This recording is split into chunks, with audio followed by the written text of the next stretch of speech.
नमस्कार, 11 स्पेशल देख रहे हैं आप। आपके साथ हूं मैं राजदा। झारखंड विधानसभा में नमाज अदा करने के लिए अलग कमरे पर सियासत आज भी देखने को मिली। मंगलवार को भी ये जारी रहा। सोमवार को बीजेपी विधायकों ने भजन कीर्तन किया था, तो मंगलवार को हनुमान चालीसा का पाठ किया और इस दौरान सभी ने गले में जय श्री राम का पट्टा भी बांधा।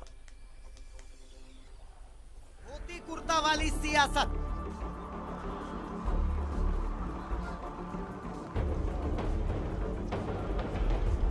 तंत्र का मंदिर है।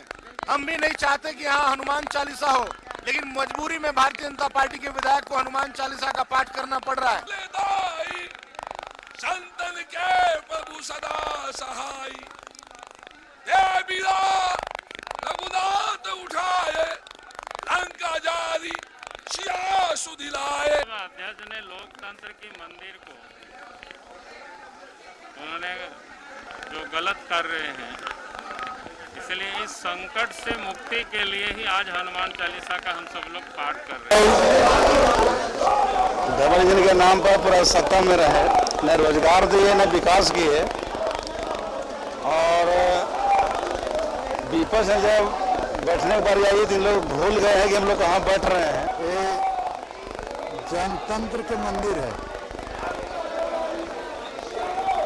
बजरंग बली के पाठ घर में करना है, मंदिर में करना है। यहाँ की जनता की आवाज उठाना है, जनता की आवाज उठाना।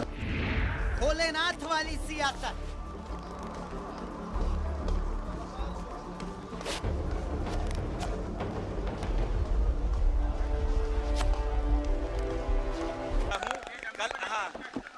सरकार को आगाह करने के लिए आया हूं कि लगातार 5 महीने से इस सरकार ने, जो कुंभकर्णी नींद में सोई हुई सरकार है, इन्होंने बाबा मंदिर को कैद करके रखा है, बाबा को कैद करके रखा है। उनको नजरबंद कर दिया गया। जब तक करते रहेंगे, जब तक नमाज अदा करने के लिए जो कमरा एक जाति विशेष धर्म को तुष्टिका गिराई थी हमारी सरकार ने, जब तक ये वापस नहीं लेंगे। गलत है।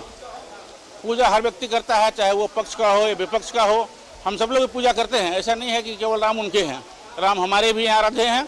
हम भी राम की पूजा करते हैं, धार्मिक आस्था मेरे अंदर भी है। चालीसा पढ़ना है, चलिए मंदिर मैं पढ़ाऊंगा। हम पंडित जी को लाए, इनके माध्यम से मैं हनुमान चालीसा पढ़ाऊंगा। ये मजाक बना दिया है, ये धर्म को मजाक बना दिया है। हम लोग ये बोल रहे हैं, ये न नमाज पढ़ने का जगह है, न ये किसी तरह का ग्रंथ पढ़ने का जरूरत है। ये 3.25 करोड़ जनता के विकास का मंत्र पढ़ने का जरूरत है। भजन कीर्तन वाली सियासत,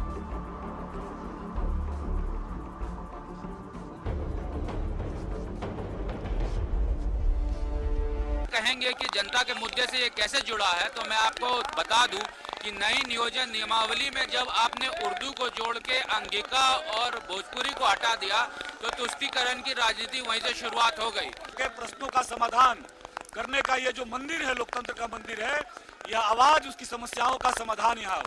या वोट की तुष्टीकरण की राजनीति नहीं चलेगी। या हिंदी की उपेक्षा, हिंदू धर्म की उपेक्षा, धर्मांतरण को प्रश्रय देना, मुसलमानों के लिए इस प्रकार से नमाज उपलब्ध, एक धर्म एक जाति के लिए। धरने वाली सियासत,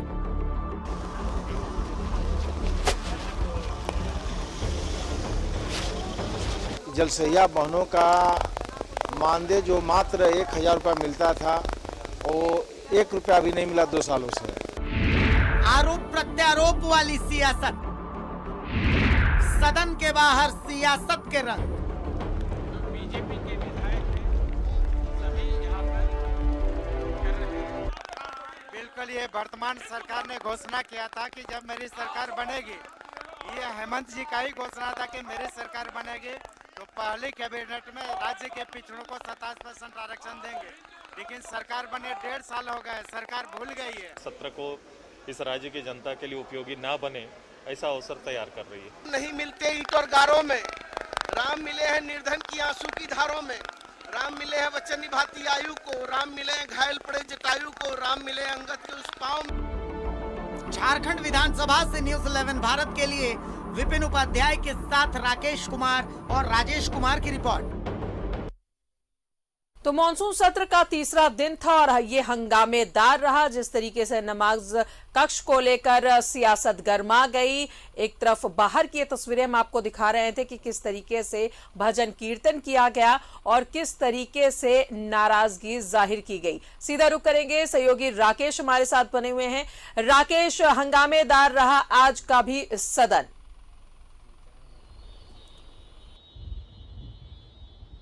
जी बिल्कुल, देखिए मानसून सत्र का आज तीसरा दिन था, लेकिन ये तीसरा दिन भी विपक्ष के हंगामे के भेंट चढ़ गया और विपक्ष ने एक तरीके से पूरा माइंडसेट कर रखा है कि इस मानसून सत्र को चलने नहीं देना है।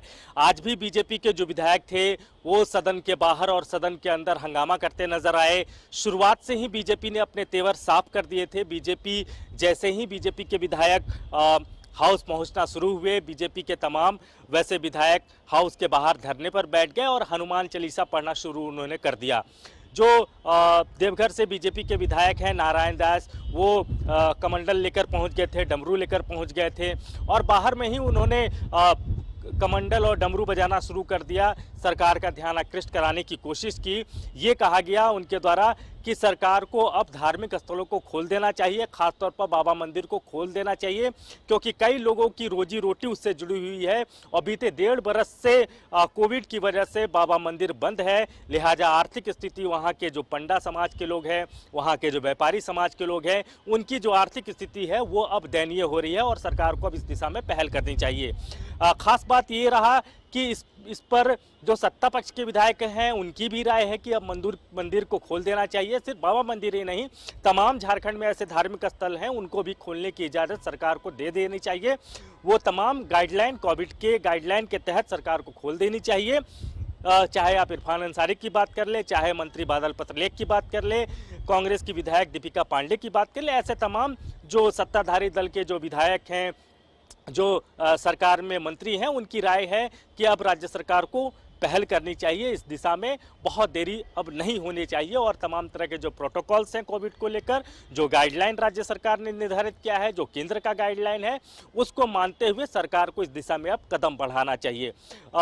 एक तो ये मंदिर वाला मसला है। दूसरा, जो लगातार तीसरे दिन का जो गतिरोध आज जो सदन में देखने को मिला, वो पुरानी मांग पर बीजेपी अभी अड़ी हुई है। बीजेपी को लगता है कि सरकार जो है वो कहीं ना कहीं मुस्लिम तुष्टीकरण कर रही है, तुष्टीकरण की राजनीति कर रही है। और जिस तरीके से हाउस के अंदर यानी विधानसभा में स्पीकर ने जो फैसला लिया अल्पसंख्यक समाज के लिए, मुस्लिम समाज के लिए उनके नमाज अदा करने के लिए जिस तरीके से कमरा अलॉट किया गया है, उसको लेकर बीजेपी की ये सियासत आज भी पूरे रंग में, पूरे सबाब में नजर आई। बीजेपी का एक ही मांग है कि सरकार को, स्पीकर को अपने इस फैसले को रोल बैक करना चाहिए और जब तक स्पीकर अपने इस फैसले को रोल बैक नहीं करते हैं, बीजेपी का ये तेवर, ये आंदोलन यूं ही बरकरार रहेगा। और जो जानकारी है कि कल बीजेपी इसी मामले को लेकर विधानसभा का घेराव भी करने जा रही है। तमाम जिलों से बीजेपी के जो कार्यकर्ता हैं वो रांची पहुंचेंगे और बड़े नेताओं के साथ बीजेपी के ये कार्यकर्ता विधानसभा घेराव के लिए पहुंचेंगे। सूचना ये भी है कि पूर्व मुख्यमंत्री रघुवर दास भी इस घेराव के कार्यक्रम में खुद उपस्थित रहेंगे। तो बीजेपी ने पूरी स्ट्रैटेजी के तहत इस मानसून सत्र को लिया है और उसी स्ट्रैटेजी के तहत इस मानसून सत्र को बीजेपी जो है वो खेलना चाहती है।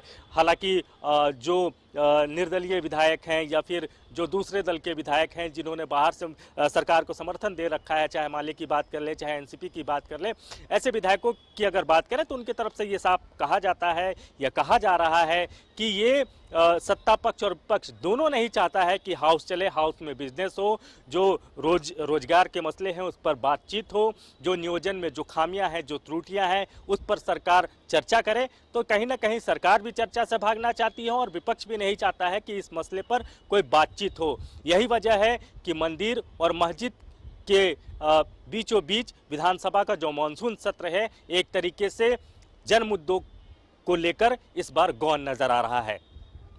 लेकिन इन तमाम चीजों में जो अहम चीज है वो ये कि जनहित के जो मुद्दे हैं वो सदन में नहीं उठ पा रहे हैं। आज मानसून सत्र का तीसरा दिन भी हंगामे